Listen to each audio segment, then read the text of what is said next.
ഇവിടെ ഇപ്പോൾ ഞങ്ങളുടെ മലപ്പുറം ജില്ലാ പഞ്ചായത്തിൻ്റെ ചങ്ങരോളം ഡിവിഷൻ്റെ UDFിൻ്റെ സ്ഥാനാർത്ഥി അഷർ ഇവിടെ പറഞ്ഞു കാര്യങ്ങൾ. മുസ്ലിം ലീഗ് 10 ജനറൽ സീറ്റിലാണ് ഈ മലപ്പുറം ജില്ലയിൽ മത്സരിക്കുന്നത്. അതിലെ MSFിൻ്റെ പ്രതിനിധി എന്ന നിലക്കാണ് അഷർ പെരുമ്പൊക്കെ ചങ്ങരോളത്ത് മത്സരിക്കുന്നത്. ഈ ചങ്ങരോളത്ത് മത്സരിക്കാനുള്ള കാരണം എന്ന് പറഞ്ഞിട്ടുണ്ടെങ്കിൽ ഈ ചങ്ങരംകുളം ഇവിടെ സൂചിപ്പിച്ചതിൽ കുറച്ച് കാലങ്ങളായിട്ട് 10-25 വർഷമായിട്ട് ഇവിടെ ഇടതുപക്ഷത്തിൻ്റെ മലപ്പുറം ജില്ലാ പഞ്ചായത്ത് UDF ആണ് ഭരിക്കുന്നത്. മുസ്ലിം ലീഗും കോൺഗ്രസുമാണ് ഭരിച്ചുകൊണ്ടിരിക്കുന്നതിൽ പോലും ഈ ഡിവിഷൻ ഇതിലാണ്. ഈ ഡിവിഷൻ പിടിച്ചെടുക്കുക എന്ന രീതിയിലാണ് ഞങ്ങൾ UDFിൻ്റെ നേതാക്കളും ജില്ലാ കമ്മിറ്റിയും സ്റ്റേറ്റ് കമ്മിറ്റിയും ഒക്കെ ഇങ്ങനെ നിയമനം വച്ചിട്ടുള്ളത്. ഞങ്ങൾ വികസനം പറഞ്ഞുകൊണ്ടാണ് ഇവിടെ തെരഞ്ഞെടുപ്പിനെ നേരിടുന്നത്. ഈ പ്രദേശത്ത് 5 ടേം 5 6 ടേം UDFിൻ്റെ ജില്ലാ പഞ്ചായത്തിൻ്റെ ഡിവിഷൻ പ്രതിനിധികളായിട്ട് ജില്ലാ പഞ്ചായത്തിന് ഒരു ഡിവിഷൻ മെമ്പർക്ക് 5 കോടി റുപ്യോളം ഒരു വർഷത്തിൽ കൊടുക്കുന്നുണ്ട്. അതെന്ത് ചെയ്തു എന്നുള്ള മറുപടി പറയണം. ഇപ്പോൾ മത്സരിക്കുന്ന ആളുകളുണ്ട്. പെരുമുക്കിൽ റോഡ് ജില്ലാ പഞ്ചായത്തിൻ്റെ പൈസ വെച്ചിട്ട് ചെലവഴിച്ചിരുന്നു. ആ റോഡിൻ്റെ സ്ഥിതി ഇപ്പോൾ പോയി നോക്കിക്കഴിഞ്ഞാൽ അപകടമാണ്. ആ രീതി ജില്ലാ പഞ്ചായത്ത് മുന്നോട്ട് വന്ന് കർഷകർക്കുള്ള ഒരുപാട് ആനുകൂല്യങ്ങൾ, കൃഷിക്ക് വേണ്ട ആനുകൂല്യങ്ങളൊക്കെ ജില്ലാ പഞ്ചായത്ത് നൽകുന്നുണ്ട്. അതൊക്കെ ഈ ഡിവിഷന് കിട്ടാതെ പോയി. തൊട്ടടുത്ത മാറഞ്ചേരി പഞ്ചായത്ത്, മാറഞ്ചേരി ഡിവിഷനിലെ ഇടതുപക്ഷക്കാരനാണ്. പക്ഷെ അവിടെ ഒരുപാട് കാര്യങ്ങൾ എന്തിനേറെ പറയുന്നു, അവിടെ മാറഞ്ചേരി ഗവൺമെൻറ് ഹൈസ്കൂളിന് സ്ഥലം വാങ്ങിക്കാൻ 1 കോടി രൂപയാണ് കഴിഞ്ഞ പദ്ധതിയിൽ കൊടുത്തത്. അടുത്ത ദിവസം അതിൻ്റെ ആധാരം കൈമാറുന്ന ചടങ്ങുണ്ടായിട്ടുണ്ട്. അപ്പോൾ അത്തരത്തിലുള്ള ഒരു പ്രവർത്തനവും ഇവിടെ നടത്തുന്നില്ല. കാരണം ജില്ലാ പഞ്ചായത്ത് മുസ്ലിം ലീഗ് ആയതുകൊണ്ട് ആ മുസ്ലിം ലീഗ് കൊണ്ടുവരുന്ന വികസന പ്രവർത്തനങ്ങൾ തടയുക എന്നൊരു ലക്ഷ്യമാണ് ഇവിടെ നിർവഹിച്ചിട്ടുള്ളത്. അതിനൊരു ഉദാഹരണമാണ് ഇത്രയും വർഷമായിട്ട് ഇവിടെ ഒന്നും എടുത്ത് കാണിക്കാൻ കഴിയുന്നത്. ഞാൻ ഒരു ഉദാഹരണം കൂടി പറയാം.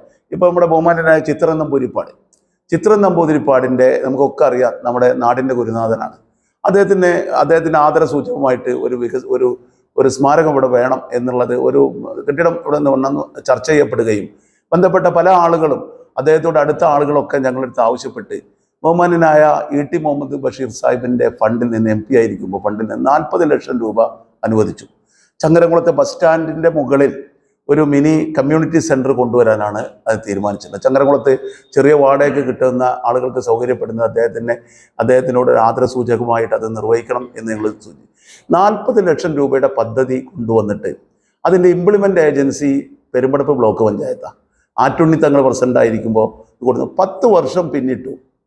അത് എസ്റ്റിമേറ്റ് ഉണ്ടാക്കുന്നതോ അതിലുള്ള അഴിമതിയും അതിലെ പ്രശ്നങ്ങളും കാണിച്ചുകൊണ്ട് 10 വർഷമായിട്ടും അത് പൂർത്തീകരിക്കാതെ ഒരു മഹാന്റെ പേരിൽ നിന്ന് അദ്ദേഹം മരണപ്പെട്ടിരിക്കുകയാണ്. അദ്ദേഹത്തിൻ്റെ പേരിൽ കൊടുക്കുന്ന ആ സ്മാരകം അത് മനഃപൂർവ്വമായിട്ട് അത് എസ്റ്റിമേറ്റ് ഉണ്ടാക്കുന്നതിന് തകരാറാക്കി പൂർത്തീകരിക്കാതെ 40 ലക്ഷം ചെലവഴിച്ചിട്ടുള്ള ഒരു വിഷയമുണ്ട്. ഇപ്പോൾ അതിന് മലപ്പുറം ജില്ലാ പഞ്ചായത്ത് 30 ലക്ഷം രൂപ കൂടി വെച്ച് പൂർത്തീകരിക്കാൻ ചെയ്തിരിക്കുകയാണ്. അപ്പോൾ ഫണ്ടുകൾ കൊണ്ടുവരുന്നത് ജനാധിപത്യപരമായി കൊണ്ടുവരുന്ന, തെരഞ്ഞെടുക്കപ്പെട്ട ആളുകളെ കൊണ്ടുവരുന്ന അത് നിഷേധിക്കാതെ എന്താ ഇപ്പോൾ ആലങ്കോട് പഞ്ചായത്തിൻ്റെ സ്ഥിതി? ഇവിടെ രാഷ്ട്രീയ കാര്യങ്ങൾ സ്ഥിതിക്ക് സൂചിപ്പിക്കും. ഇവിടെ എന്താ പിന്നെ ആലങ്കോട് പഞ്ചായത്ത് ഇപ്പോൾ അവിടെ പറഞ്ഞു 58 വാർഡ് ഡിവിഷനാണുള്ളത്. പെരുമ്പടപ്പ് ബ്ലോക്ക് പഞ്ചായത്തിലെ പെരുമ്പടപ്പ് ബ്ലോക്ക് പഞ്ചായത്ത്, ആലങ്കോട് നന്നമുക്ക് പഞ്ചായത്തിലെ 5 ബ്ലോക്ക് ഡിവിഷനുകൾ, വട്ടംകുളം പഞ്ചായത്തിലെ 1 ഡിവിഷൻ, എടപ്പാളിലെ 1 ഡിവിഷൻ, അങ്ങനെ അടങ്ങുന്ന 8 ഡിവിഷനിൽ 58 ഗ്രാമപഞ്ചായത്ത് മെമ്പർമാർ വാർഡുകളുള്ളതാണ് ഈ ഡിവിഷൻ. ആലങ്കോട് പഞ്ചായത്തിൽ ഇപ്പോൾ കഴിഞ്ഞ തവണ ഇടതുപക്ഷം ഭരിച്ചു. എന്താ ഇവിടെ സ്ഥായിയായിട്ടൊരു കാര്യം പറയാനുള്ളത്? ഇടതുപക്ഷം ഇപ്പോൾ കൊട്ടിഘോഷിച്ച് ഇലക്ഷന് മുമ്പേ കൊണ്ടുവരാൻ കൊടുക്കുന്ന എന്താ? പഞ്ചായത്ത് ഓഫീസിൽ കെട്ടിടം ഉണ്ടാക്കി. ഞങ്ങൾ ഐക്യജനാധിപത്യ മുന്നണി കുറേ കെട്ടിടങ്ങൾ ഉണ്ടാക്കിയവരാ. സ്വന്തമായിട്ട് സ്ഥലമില്ലാത്ത ഒരൊറ്റ സർക്കാർ ഓഫീസ് ഈ ആലങ്കോട് പഞ്ചായത്തിലുള്ള മറ്റുള്ളവരല്ല. വാടക കെട്ടിടത്തിൽ സ്കൂളുകളടക്കം, ഗവൺമെൻറ് സ്കൂളുകൾ വാടക കെട്ടിടത്തിലുള്ള അടക്കം സ്വന്തമായ സ്ഥലത്തിലേക്കും ബിൽഡിങ്ങിലും കൊടുത്തതാണ്. പഞ്ചായത്ത് ഓഫീസാണ് ഇപ്പോൾ കെട്ടിടം നിർമ്മിക്കാൻ. പഞ്ചായത്ത് ഓഫീസ് കെട്ടിടം നിർമ്മിക്കാൻ കഴിഞ്ഞ ഭരണസമിതി തീരുമാനിച്ചത്, അതിന് പദ്ധതികൾ കൊടുത്ത് ഭരണസമിതി പഞ്ചായത്ത് ഓഫീസ് നമ്മൾ ബസ് സ്റ്റാൻഡിലേക്കുള്ള വില്ലേജിന് വേണ്ടി മാറ്റിയുണ്ടാക്കിയ കെട്ടിടത്തിലേക്ക് മാറ്റാൻ കൂടുമ്പോൾ അത് തടഞ്ഞ ആളുകളാണ് അന്നത്തെ പ്രതിപക്ഷം. ഇവിടെ ഭരണസമിതി കൊണ്ടുവന്നു. ഈ കൊണ്ടുവന്നതിൽ ഏറ്റവും വലിയ അഴിമതി നമ്മുടെ പ്രദേശത്ത് ഏറ്റവും വലിയ അഴിമതിയാണ് ഇപ്പം നടന്നിട്ടുള്ളത്. ഞാനതൊന്ന് വിവരിക്കാം, ബാക്കി കാര്യങ്ങളോട് പറയും. ഇത് ഓൺ ഫണ്ടാണ് ഇതിനു വേണ്ടി ഉപയോഗിച്ചിട്ടുള്ളത്. ഒരിക്കലും അത് ചെയ്യാറില്ല. തെറ്റായ ഒരു വികസനം അത്. കാരണം ഈ ഓൺ ഫണ്ട് എന്ന് പറയുന്നത് നമ്മുടെ PHCയിലേക്ക് മരുന്ന് വാങ്ങിച്ചു കൊടുക്കാൻ, ആയുർവേദ ഹോസ്പിറ്റലിലേക്ക് മരുന്ന് വാങ്ങിച്ചു കൊടുക്കാൻ, ഹോമിയോ ഹോസ്പിറ്റലിലേക്ക് മരുന്ന് മേടിച്ചു കൊടുക്കാൻ, കറണ്ടിൻ്റെ പൈസ അടക്കാൻ, പഞ്ചായത്തിലെ ജീവനക്കാർക്ക് ശമ്പളം കൊടുക്കാൻ, ആശാ വർക്കർമാർക്ക് പൈസ കൊടുക്കാൻ, ഈ PHCയിലൊക്കെ താൽക്കാലിക ജീവനക്കാർ വന്നാൽ അവർക്ക് ശമ്പളം കൊടുക്കാൻ, ഇങ്ങനെയുള്ള പഞ്ചായത്തിൻ്റെ എല്ലാ കാര്യങ്ങൾക്കാണ് ഓൺ ഫണ്ട് എന്ന് പറഞ്ഞത് ഇവിടുത്തെ ആളുകൾ നികുതി അടച്ച, അതേപോലെ തന്നെ ലൈസൻസ് ഫീസ് അടച്ച, കെട്ടിട പെർമിറ്റിൻ്റെ പൈസ അടക്കുന്ന ആ ഫണ്ടുകളൊക്കെ ഉപയോഗിക്കും. ഒരിക്കലും അത് ഉപയോഗിച്ചുകൊണ്ട് അതിൻ്റെ ഒരു പോർഷൻ മാത്രം ഉപയോഗിച്ചുകൊണ്ടാണ് ചെയ്തത്. ഇവിടെ എന്താ ചെയ്തത്? ഈ ഫണ്ട് 4.5 കോടി രൂപയുടെ ഒരു പദ്ധതി തയ്യാറാക്കി. ഈ 4.5 കോടി രൂപയുടെ ഒറ്റ പദ്ധതിയല്ല, 5 പദ്ധതിയാണ്. അത് 2.5 കോടി ആളുകളെ പറ്റിക്കാനാണ് ചെയ്തത്. ഉദ്ഘാടന സമയത്ത് 2.5 കോടിയുടെ ബിൽഡിംഗ് എന്നാണ് പറഞ്ഞത്. പിന്നെ അവിടുന്ന് അങ്ങനെ കോടികൾ 30-ഉം 40-ഉം ഒക്കെ ആക്കിയിട്ട് 4.5 കോടി രൂപയുടെ പദ്ധതി വിവരാവകാശ നിയമം ചോദിച്ചപ്പോൾ 5 പദ്ധതി പ്രകാരമാണ് വന്നിരിക്കുന്നത്. ഇത് സാധാരണ ഇപ്പോൾ ഞാൻ പ്രസിഡന്റ് ആയിരുന്നതിന് ശേഷം സിദ്ദീഖ് പ്രസിഡന്റ് ആയിരുന്നത് ഞങ്ങൾ ചങ്ങരകുളം സർവീസുകാരനതേക്ക്. ചങ്ങരകുളം സർവീസുകാരനത്തിന് പഴയ കെട്ടിടം വന്നതാണ്. ഏകദേശം 6000 സ്ക്വയർ ഫീറ്റ് കെട്ടിടം അവിടെ ഉണ്ട്. അതിൻ്റെ ആദ്യത്തെ ഞാൻ പ്രസിഡന്റ് ആയിരിക്കുമ്പോഴാണ് ആദ്യത്തിൻ്റെ ഫണ്ടും കാര്യങ്ങളും. അതിന് എസ്റ്റിമേറ്റ് ഉണ്ടാക്കിയത് PWD എഞ്ചിനീയറാണ്. എസ്റ്റിമേറ്റ് ഉണ്ടാക്കി അതിന് ഒപ്പിട്ട് എസ്റ്റിമേറ്റ് ഞങ്ങൾ ടെൻഡർ ചെയ്തു. പരസ്യമായിട്ട് ടെൻഡർ ചെയ്തപ്പോൾ 81 ലക്ഷം ഉറുപ്പ്യ ഉണ്ടായിരുന്ന ടെൻഡർ 51 ലക്ഷം ഉറുപ്പ്യക്ക് അല്ലേ, 51 ലക്ഷം ഉറുപ്പ്യക്ക് കോമ്പീറ്റ് ചെയ്തിട്ട് കരാറുകാർ വിളിച്ചു. ആ ഒരു ഏകദേശം 6 വന്ന് രണ്ടാമത്തെ ഒരു ഇതും കൂടി കൊടുന്ന് ഏകദേശം 6000 സ്ക്വയർ ഫീറ്റിന് 1,30 ലക്ഷം ഉറുപ്പ്യ അതിൻ്റെ ഇന്റീരിയൽ വരെ ചിലവായിട്ടുണ്ട്. ഇവിടെ 6000 സംതിങ് 6800 സ്ക്വയർ ഫീറ്റുള്ള കെട്ടിടം നിർമ്മിച്ചത് 4.5 കോടി രൂപയ്ക്ക്. ഇവിടെ അഴിമതിയുടെ കാര്യം പറയുമ്പോൾ എന്താ പറയുന്നത്, ഇത് പരസ്യമായി ടെൻഡർ ചെയ്താൽ ഇവിടെ ഇഷ്ടംപോലെ ആളുകൾ കരാറുകാർ എടുക്കാറുണ്ട്. അത് ചെയ്യാതെ തിരുവനന്തപുരത്ത് അക്രഡേറ്റ് ഏജൻസിക്ക് കൊടുക്കുക എന്നുള്ളൊരു നിലപാടുണ്ട്. അതെന്ന് പറഞ്ഞാൽ ഇപ്പോൾ ഭരിച്ചുകൊണ്ടിരിക്കുന്ന CPM ആളുകൾക്കാണ് അക്രഡേറ്റ് ഏജൻസി ആയിട്ട് എടുക്കുള്ളൂ. ഒരു കോർഡിനേഷൻ കമ്മിറ്റി സ്റ്റേറ്റിലുണ്ട്, മന്ത്രിയും അവരാണ് ഇവരെ പരിശോധിക്കപ്പെടുന്നത്. ഊരാളുങ്കൽ സൊസൈറ്റി അതിൽ പെട്ടുന്ന CPM നേതൃത്വത്തിലുള്ള ഈ സൊസൈറ്റിക്ക് ഇത് കൊടുത്തു. ഈ സൊസൈറ്റി ഇതിന് പൈസ മേടിക്കാന്നല്ലാതെ വേറൊരു ബന്ധമില്ല. ഇതിലൊരു ബിനാമി ഇടപാട് തൃശ്ശൂർക്കാർ പറയുന്നത്. ഹാബിറ്റേഴ്സ് എന്ന് പറയുന്ന പൂജപ്പുരയിലെ ഒരു സൊസൈറ്റിക്കാണ് ഇത് ടെൻഡർ ഇല്ലാതെ അവരുണ്ടാക്കിയ എസ്റ്റിമേറ്റ് ഒപ്പിട്ട് ആ ഒപ്പിട്ടതിന് പ്രകാരമാണ് ഇവർക്ക് വർക്ക് കൊടുത്തിട്ടുള്ളത്. 4.5 കോടി ഒപ്പിട്ടപ്പോൾ 4.5 കോടി ശരിക്കും 15% കുറഞ്ഞാൽ ഒരു 75 ലക്ഷം രൂപയെങ്കിലും കുറഞ്ഞു വരും ടെൻഡർ എടുക്കുമ്പോൾ. ഇത് ആ പൈസ എന്ത് ചെയ്തു എന്ന് പറഞ്ഞിട്ടുണ്ടെങ്കിൽ ഇത് ഇവർക്ക് കൊടുത്തു. അവർ ആ എസ്റ്റിമേറ്റ് എമൗണ്ടിൽ എടുക്കും. എന്നിട്ടോ ഈ അവരല്ല, ഈ പൂജപ്പുരയിലുള്ള ഈ ഹാബിറ്റേഴ്സ് എന്ന് പറയുന്ന സംഘമല്ല ഇവിടെ പണിയെടുത്തത്. തൃശ്ശൂരുള്ള വേറെ ഏജൻസിയാണ്. തൃശ്ശൂരുള്ള ഏജൻസി എന്ന് പറഞ്ഞാൽ ഇത് മാർക്സിസ്റ്റ് പാർട്ടിയുമായി ബന്ധപ്പെട്ടത് പരസ്യമായി ഞങ്ങൾ പറയുന്നു. ബിനീഷ് കൊടിയേരി അടക്കമുള്ള ആളുകളുടെ ഒരു ബിനാമി കമ്പനിയാണ് ഇതിൻ്റെ പണി മുഴുവൻ ചെയ്തത്. അവർ പണി ചെയ്തു, കാര്യങ്ങളൊക്കെ ചെയ്ത് ബില്ല് വാങ്ങിക്കാൻ മാത്രമേ മറ്റു വരുള്ളൂ. ഭീമമായ തുക ഇവിടെ ഈ അഴിമതിയുടെ പേരിൽ ഇവിടുത്തെ CPM നേതാക്കൾക്ക് കിട്ടിയിട്ടുണ്ട്. ഞങ്ങളിത് പ്രതിഷേധിച്ചു. ഇത് ചെയ്യുന്നത് തെറ്റാണ്, ഇത് നിങ്ങൾ ചെയ്തത് ശരിയല്ല എന്ന് പരിശോധിക്കപ്പെട്ടപ്പോൾ പഞ്ചായത്ത് ഭരണസമിതിയിലെ തീരുമാനത്തിന് ഇവർക്ക് കൊടുക്കുന്നതിന് ഞങ്ങളുടെ മെമ്പർമാർ എതിർപ്പ് രേഖപ്പെടുത്തിയിട്ടുണ്ട്. ഇതൊക്കെ പറഞ്ഞ് സമരം നടത്തി, യൂത്തിൻ്റെ വിഭാഗം സമരം നടത്തി. ഇന്നവരൊരു മറുപടി ഇവരുടെ ഭാഗത്തു നിന്നുണ്ടായിട്ടില്ല. ഒരു മറുപടി ഉണ്ടായിട്ടില്ല. നമ്മുടെ നാട്ടിൽ ഇത്ര മോശപ്പെട്ട അഴിമതി നടത്തിയ ഒരു വികസനം ഇതിനു മുമ്പ് ഉണ്ടായിട്ടില്ല.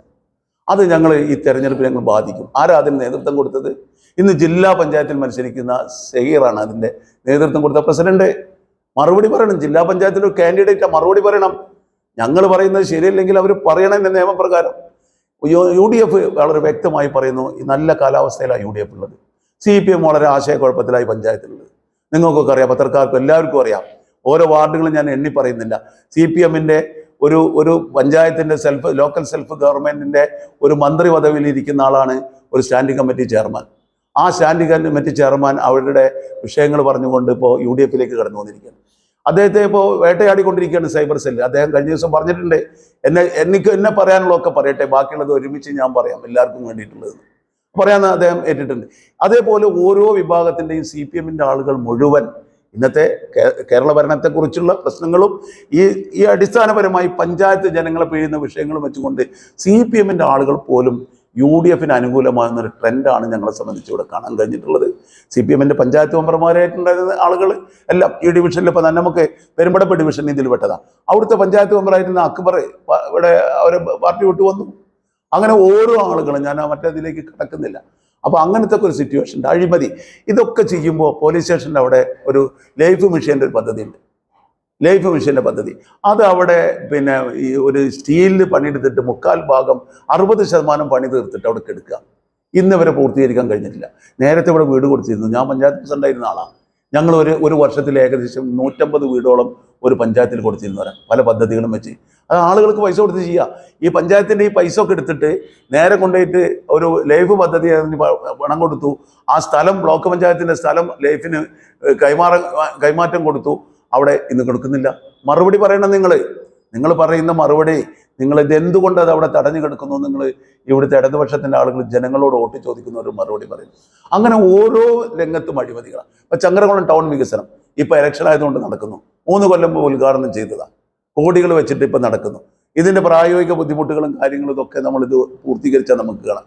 കച്ചവടക്കാരെ സംബന്ധിച്ചുള്ള വിഷയങ്ങൾ എല്ലാ മേഖലകളിലും ഇത്തരത്തിലുള്ള കാര്യങ്ങൾ ചെയ്യുന്നത് അത് നേട്ടമായിട്ടെടുത്തുകൊണ്ട് ഈ ആലങ്കോട്, നന്നമുക്ക്, പെരുമ്പടപ്പം ഒക്കെ പഞ്ചായത്തുകൾ, ഈ നിയോജക മണ്ഡലത്തിൽ തന്നെ 5 പഞ്ചായത്ത് മുനിസിപ്പാലിറ്റിയും UDF അധികാരത്തിന് വരും. പൊന്നാനിയിലെ ഞാൻ പറയുന്നില്ല, ഒരുപാട് അഴിമതികളാണ് പൊന്നാനിയുടെ സ്ഥാപനങ്ങൾ മുഴുവൻ. തീരദേശത്തിൻ്റെ പേര് പറഞ്ഞ് അവിടെ പല പദ്ധതികളും കൊടുന്നു, ഒന്നും പൂർത്തീകരിക്കാതെ അതിൻ്റെ അഴിമതി നടത്തി കാര്യങ്ങൾ ചെയ്യുന്നത് അനുഭവത്തിലേക്കാണുള്ളത്. അത് ഈ മണ്ഡലത്തിൽ തന്നെ UDF ശക്തമായ മുന്നേറ്റം നടത്തും.